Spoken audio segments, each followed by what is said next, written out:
Mohamed, c'est fini pour lui. Alors, une fois de plus, je disais à mon frère Mbota, ne prenez pas de liberté avec le Coran comme vous le faites avec la Bible. Un premier point. Tout ce qu'il est en train de dire n'est qu'une expression claire de son ignorance à la fois de la Bible et du Coran. Écoutez ce que dit le texte du Coran par rapport au miracle de Jésus. Coran chapitre 3, verset 49 jusqu'à 50. Et il sera, c'est-à-dire Jésus, le messager aux enfants d'Israël. Ça, c'est un premier point. Il n'a pas été envoyé à l'humanité tout entière. Il n'y a aucun verset du Coran qui le dit, et moins encore de la Bible. Il dit, en vérité, je viens à vous avec un signe de la part de votre Seigneur. Pour vous, je forme de la glaise comme la figure d'un oiseau. Puis, je souffle dedans. Et par la permission d'Allah, Monsieur Mbota, suivez très bien. Par la permission d'Allah, cela devient un oiseau. C'est pas par le pouvoir de Jésus, c'est pas par la permission de Jésus, mais par la permission de qui? De Dieu.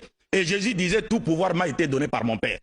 Les miracles qu'il les faisait, comme le dit et même les apôtres dans Actes des Apôtres chapitre 2, les miracles il les faisait par la permission de Dieu, par le pouvoir de Dieu. Jésus n'a pas le pouvoir de faire les miracles. Il est fait par la permission de Dieu, comme Moïse l'a fait par la permission de Dieu, comme Élie et les autres prophètes l'ont fait par la permission de Dieu. Ça c'est le premier point. Deuxième point, M. Mbota, quand vous parlez du retour de Jésus, je vous ai très bien dit, vous lisez un hadith, mais vous omettez une grande partie de l'hadith. Mais qui vous dit en islam que Jésus ne reviendra pas? Mais le problème c'est, que reviendra-t-il faire? Mais tu as lu dans ces hadiths que Jésus viendra pour briser la croix. Or la croix est l'expression séculière de l'église chrétienne.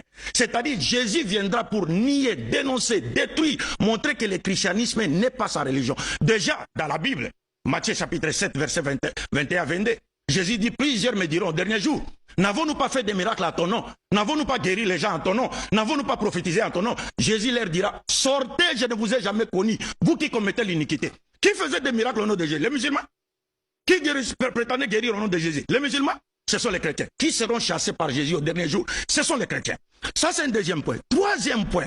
C'est pourquoi le même hadith, M. Mbota, vous dit quand Jésus reviendra, il apparaîtra. Pour juger quoi?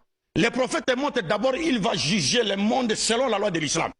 Et il va mourir et il sera enterré par les musulmans. Et il va prier derrière l'imam Mahdi. C'est ce que les prophètes disent. Mais vous ne voulez pas les citer. Et Jésus viendra. C'est comme Obama, lorsqu'il y a eu le congrès des démocrates. Obama était président, mais Bill Clinton est venu soutenir Obama. Il est venu juste soutenir Obama. Jésus viendra pour soutenir, montrer à l'humanité tout entière que c'est l'islam qui est la religion de Dieu et c'est Mohammed qui a été envoyé à l'humanité tout entière. Et ce n'est pas lui qui juge au dernier jour. Vous confondez le jugement sur la terre où il va juger les nations montrant que l'islam est la vérité. Les autres sont dans l'erreur. La vidéo que j'ai fait passer hier sur homéostasie. Les juifs qui disent qu'il n'y a qu'un seul peuple qui adore le véritable Dieu, en dehors des juifs, ce sont les musulmans. Les autres sont des égarés. Je termine en disant, quand vous lisez chapitre 5 du Coran, on vous dit Jésus lui-même comparaîtra devant le tribunal de Dieu pour rendre compte et être jugé, pour dire que c'est lui qui a dit aux gens de les prendre pour Dieu. Coran chapitre 5, vous n'avez pas lu. Pour finir mon frère, quand vous dites Mohammed n'a pas fait un miracle, mais vous ne comprenez pas les miracles.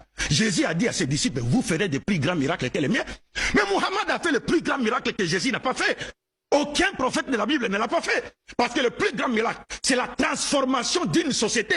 Faire de sorte qu'une société qui vivait dans l'idolâtrie, le polythéisme, dans la dépravation totale des mœurs, cette société puisse sortir de l'idolâtrie, du polythéisme et de la dépravation totale des mœurs vers la connaissance du Dieu unique et vers les vraies valeurs spirituelles et morales que Dieu attend de nous sur le plan vertical et horizontal.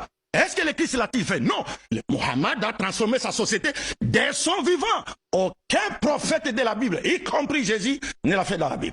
Si c'est le Mohammed. Voilà les plus grands miracles. Ce n'est pas les petits miracles de ressusciter, guérir. Mais où sont les gens que Jésus a ressuscités aujourd'hui? Où sont-ils? Mais voilà, le pays de Mohammed est là, régi par les enseignements de Mohammed. Montrez-moi un seul pays qui est régi aujourd'hui par les enseignements de Jésus. Mais il n'y a aucun pays, c'est ça. Qu'est-ce que vous comprenez par grand miracle? Ce sont des petits miracles. Que certains prétendent faire dans les églises en faisant tomber les gens, ils pensent que ça c'est un miracle. Non, voyez comment nos sociétés vivent dans la dépravation totale des mœurs. Mais si les gens avaient accepté l'islam aujourd'hui, Congo aujourd'hui se serait transformé moralement.